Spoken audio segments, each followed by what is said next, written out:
नमस्कार केमन आছেন सबाई रेसिपि बाई श्रियम्स मम चैनेले आपनादेर स्वागत जानाई।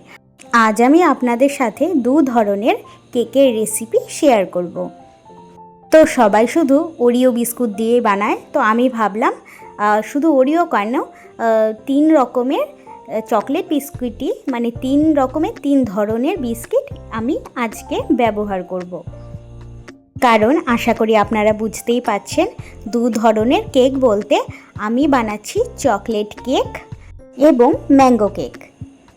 एर जोन्नो आमी प्रथमे चकलेट बिस्किटगुलिके मिक्सार जारेर मध्य दिए भालो मतो गुड़िए निएछि। आमी किन्तु क्रीम समेतई बिस्किटगुलोके व्यवहार करेछि, आपनारा जदि चान क्रीम देबेन ना नाओ दिते पारेन। एबारे गुड़ो करा चकलेट बिस्किटगुलिर मध्य आमी दिए देब परिमाण मतन चीनी और बेक करार जोन्नो अवश्यई दिते हबे बेकिंग पाउडार। तो एक चामचेर हाफ चामच आमी बेकिंग पाउडार व्यवहार करेछि और दिए दिच्छी रूम टेम्पारेचारे राखा गरुर दूध। एबारे समस्त मिश्रणके आमी भालोभाबे एकसाथे मिशिए निচ্ছি। এখন দেখতে পাতলা মনে হলেও কিছুক্ষণ পরে সমস্ত গুঁড়োগুলি যখন ভালোভাবে মিশে যাবে পুরো চকলেটের সুন্দর ঘন ব্যাটার তৈরি হয়ে যাবে। আশা করি আপনারা ব্যাটারটি দেখে বুঝতেই পাচ্ছেন কতটা ঠিক হয়েছে। তো চকলেট কেকের ব্যাটার কিন্তু আমার একদম তৈরি হয়ে গেছে। এবার ম্যাঙ্গো কেকের জন্য আমি একটি মিক্সার জারের মধ্যে প্রথমে নিয়ে নিচ্ছি চিনি, তারপরে দিয়ে দেব রুম টেম্পারেচারে থাকা গরুর দুধ এবং দিয়ে দিচ্ছি 4 চামচের মতো রিফাইন্ড অয়েল। এবারে ভালোভাবে মিক্সিং জারে এগুলিকে সুন্দর মিহি পেস্ট তৈরি করে নেব। ওগুলো পেস্ট হতে থাকুক, ততক্ষণে একটি বোলের মধ্যে নিয়ে নিচ্ছি 2 কাপের মতো ময়দা এবং যেই পেস্টটি আমি বানিয়ে রেখেছিলাম সেই পেস্টটিকে এই ময়দার সাথে ভালোভাবে মিশিয়ে নিতে হবে। এই একই মিক্সিং জারের মধ্যে এবার যে আম আমি কেটে রেখেছিলাম আগের থেকে সেই আমটিকে সুন্দর পাল্প বানিয়ে নেব। পাল্প আমার তৈরি হয়ে গেছে। এবারে এই ময়দার মিশ্রণের সাথে পাল্পটিকে ভালোভাবে দিয়ে খুব সুন্দরভাবে সমস্ত উপকরণকে মিশিয়ে নিতে হবে। এটিরও কিন্তু একটি ঠিক ব্যাটার তৈরি করে নিতে হবে। এবারও দিয়ে দিলাম এক ছোট চামচের হাফ চামচের মতো বেকিং পাউডার। বেকিং পাউডার কিন্তু অবশ্যই দিতে হবে, না হলে কেক কিন্তু আমার মনে হয় অসম্পূর্ণ থেকে যায়। আপনাদেরকে আমি তুলে দেখিয়ে দিচ্ছি কতটা ঠিক হয়েছে ব্যাটারটি। আশা করি আপনাদের বুঝতে কোনো রকমের অসুবিধা হয়নি।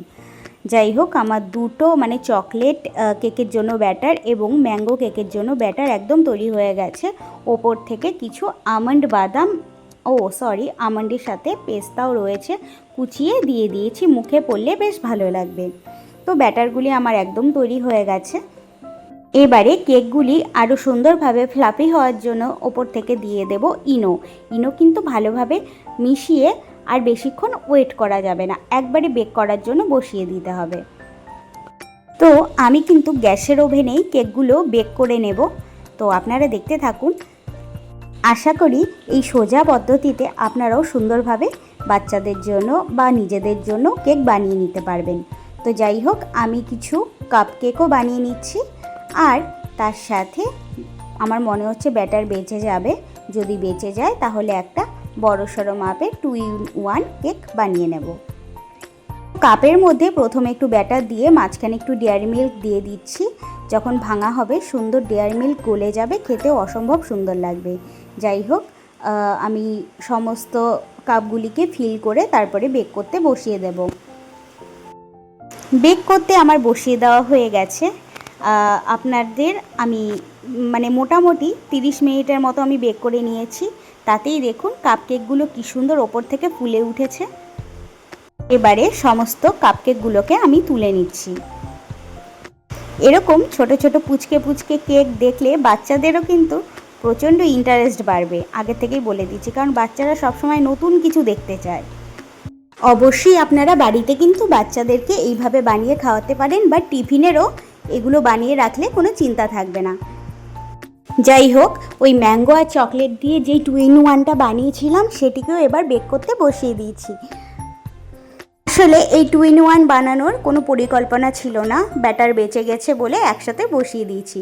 আর কাপকেকগুলো আমি সুদীপ্ত মানে আমার কর্তামশাইয়ের টিফিনে দেবো, তো সেই কারণে ওগুলো আর খুলে আপনাদেরকে দেখাতে পাচ্ছি না। এই বড় কেকটাকে কেটে খেয়ে আপনাদেরকে দেখিয়ে দেব। আপনারা আশা করি দেখে বুঝতেই পাচ্ছেন আসলে কেক টিন নেই, তো তাই নিজে ঘরে যা বাসন ছিল সেটার মধ্যেই বানিয়েছি, তাই শেপটা একটু অন্যরকম হয়েছে, কিন্তু একদম মানে দারুণ যেটাকে বলে। তো আপনারা অবশ্যই এইভাবে বাড়িতে ট্রাই করতে পারেন। কথা দিচ্ছি খুব ভালো লাগবে, বাচ্চারাও বারবার এইভাবেই বলবে যে একটু বানিয়ে দাও, একটু বানিয়ে দাও। আমি কথা দিচ্ছি, তো অবশ্যই করে বানিয়ে দেখবে, সত্যি খুব ভালো লাগবে। কাছ থেকে দেখিয়ে দিচ্ছি কতটা স্পঞ্জি আর ফ্লাফি হয়েছে। তো দুটো যে লেয়ার রয়েছে সেটাকে খুব ভালোভাবেই দেখা যাচ্ছে। তো আশা করি রেসিপিটি বুঝতে আপনাদের কোনো অসুবিধা হয়নি। যদি কোনো অসুবিধা হয়ে থাকে অবশ্যই আমাকে কমেন্টে লিখে জানাবেন। রেসিপিটি ভালো লাগলে লাইক, শেয়ার এবং সাবস্ক্রাইব করে অবশ্যই আমার পাশে থাকবেন। আর খেতে কিন্তু অসম্ভব সুন্দর হয়েছিল, আমি আবারও বলছি, এতবার বলছি এই কারণেই, সত্যি সত্যি সত্যি খুব সুন্দর হয়েছিল। তাহলে বাড়িতে কিন্তু অবশ্যই ট্রাই করবেন। আজকের জন্য টাটা, বাই বাই। আরও একটি নতুন রেসিপি নিয়ে খুব তাড়াতাড়ি আপনাদের সামনে আসবো।